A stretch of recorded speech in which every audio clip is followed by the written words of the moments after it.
As pessoas me perguntaram por que o nome do canal é Na Direção de Deus. Nós fazemos os vídeos dentro de um carro, por isso é na direção, mas não na direção do pastor Sérgio Wagner, é na direção de Deus. Que Deus abençoe sua vida, Deus abençoe seu coração, em nome de Jesus.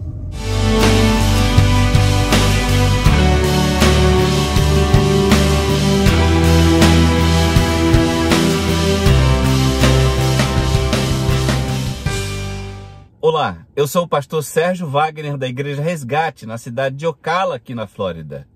Quero compartilhar com você o sucesso do primeiro vídeo. Em um só dia tivemos mais de 600 visualizações.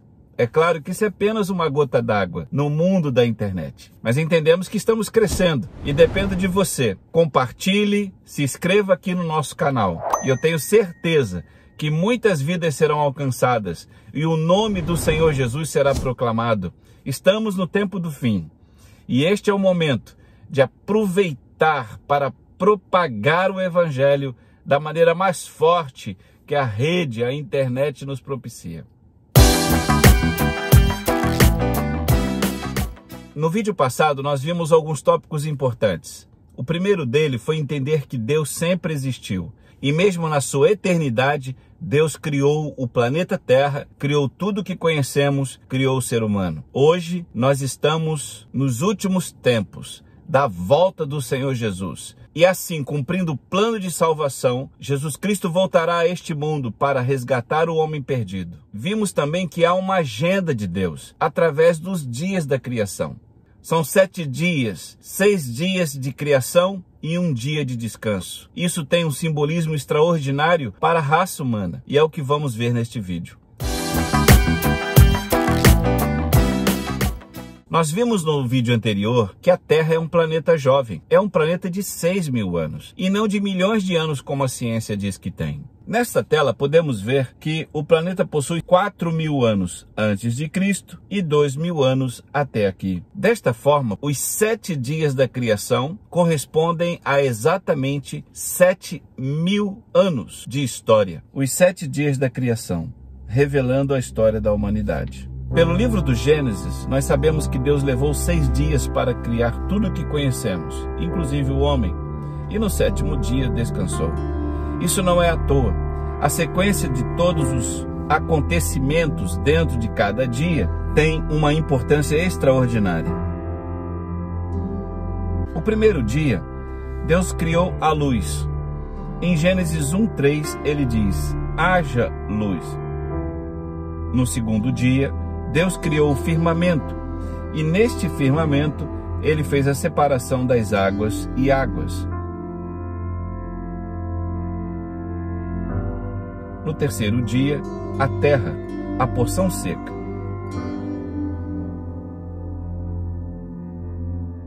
No quarto dia, o sol, os luminares.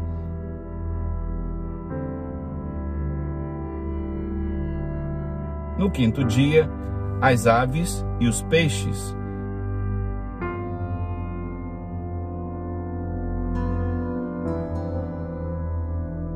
No sexto dia, o homem e os animais terrestres.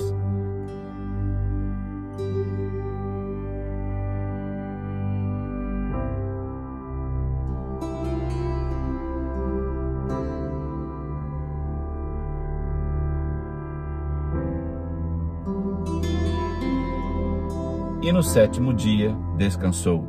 Em Gênesis 2:4 está escrito que estas são as origens dos céus e da terra, quando foram criados, no dia em que o Senhor Deus fez a terra e os céus. Em Gênesis 2:16 e 17 diz: E ordenou o Senhor Deus ao homem, dizendo: De toda a árvore do jardim comerás livremente, mas da árvore do conhecimento do bem e do mal, dela não comerás, porque no dia em que dela comeres, certamente morrerás. O primeiro milênio, então, foi marcado pela luz e pelas trevas.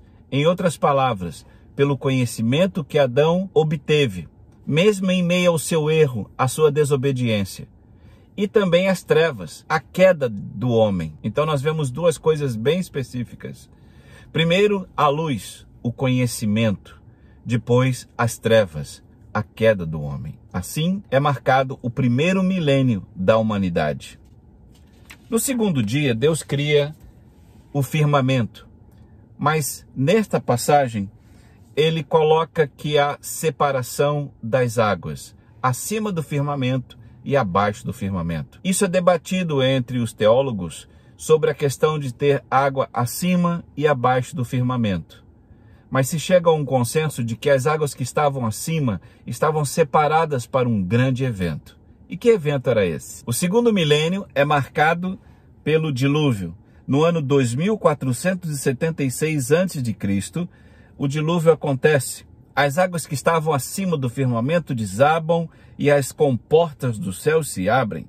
Em Gênesis 7:10, vieram sobre a terra as águas do dilúvio. Olha que interessante aqui. Enquanto no primeiro milênio estava marcado pela luz do conhecimento e a queda do homem, as trevas, o segundo milênio é marcado pelas águas.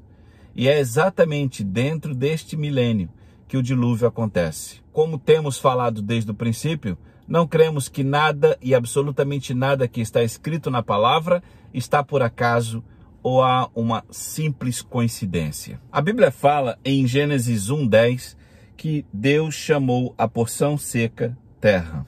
Estamos entrando então no terceiro milênio, que vai do ano 2000 ao ano 1000 a.C.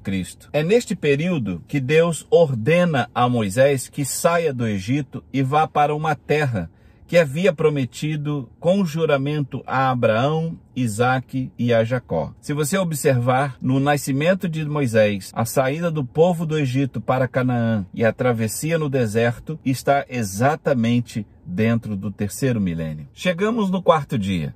O quarto dia não é um dia comum. O quarto dia é a criação dos luminares. Olha que interessante. Parece que a terra estava às escuras no primeiro, no segundo e no terceiro dia. Eu creio que não, porque a glória do Senhor já iluminava a terra. O sol foi criado no quarto dia com um propósito bem interessante. Ele está exatamente no centro. Isso também tem um simbolismo extraordinário. E eu quero te mostrar por quê. O sol representa rei. Não é à toa que em inglês o primeiro dia da semana é Sunday. É o dia do sol. Sabendo disso, vamos ver o que aconteceu no quarto milênio.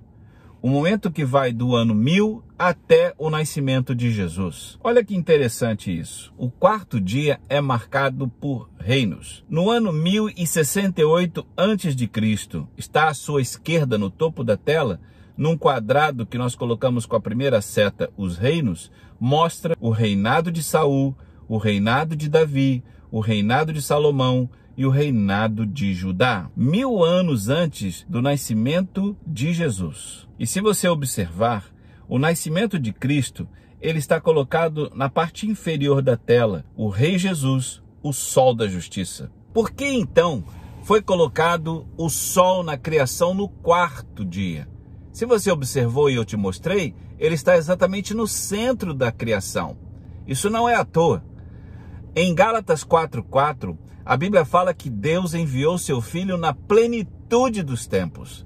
Exatamente no momento mais importante de toda a humanidade, Jesus Cristo veio para salvar o homem. O Senhor Jesus é referenciado por Malaquias como o sol da justiça. Exatamente no quarto dia da criação, o sol foi criado. No quarto milênio da terra, começa o reinado de Jesus. O quinto dia, ele é marcado pela criação de aves e peixes.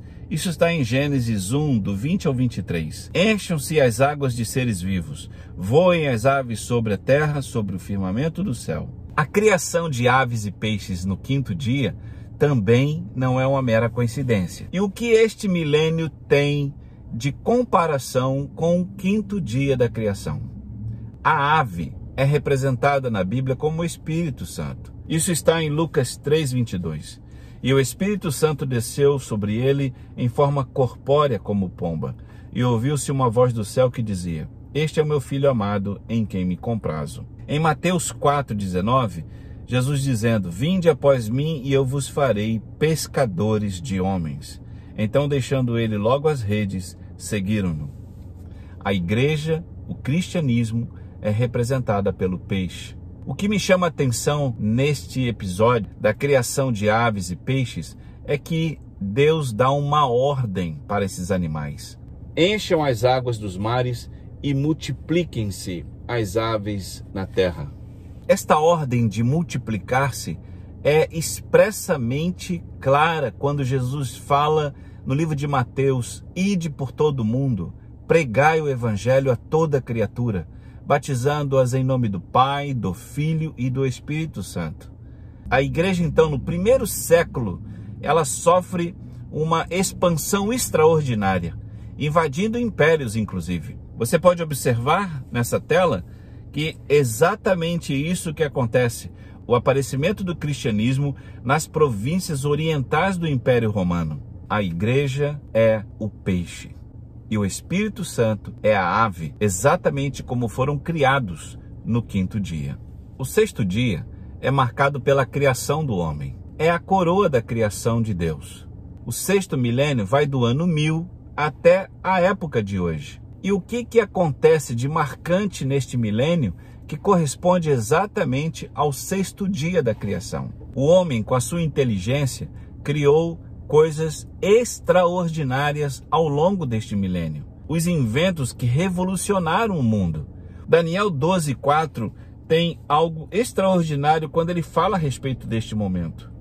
Tu, porém, Daniel, cerra as palavras e sela o livro. Até o fim do tempo, muitos correrão de uma parte para outra e a ciência se multiplicará.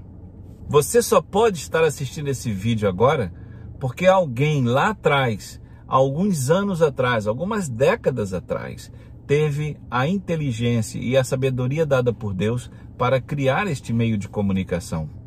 O homem, com todas as suas invenções, nunca esteve tão grande quanto agora. O sétimo milênio é marcado pelo descanso. Em Gênesis 2, de 1 a 3, diz: assim os céus e a terra e todo o exército foram acabados.